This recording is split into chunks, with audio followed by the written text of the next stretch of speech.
নমস্কার, আমি সঞ্জয় শাস্ত্রী। আমার চ্যানেলে আপনাকে স্বাগত।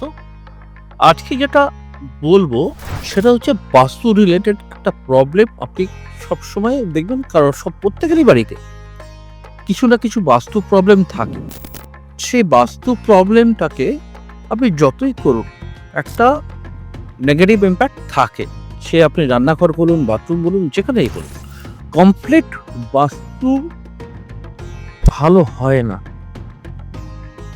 কিন্তু যে জায়গাগুলোয় আপনার বাস্তু রিলেটেড প্রবলেম আছে সেখান থেকে আপনাকে সেরকমভাবে আপনি আইডেন্টিফাই করতে পারছেন না যে আমার এখান থেকে এই নেগেটিভ এনার্জি আসছে, এখান থেকে এই নেগেটিভ এনার্জি আসছে। তখন কি করবেন?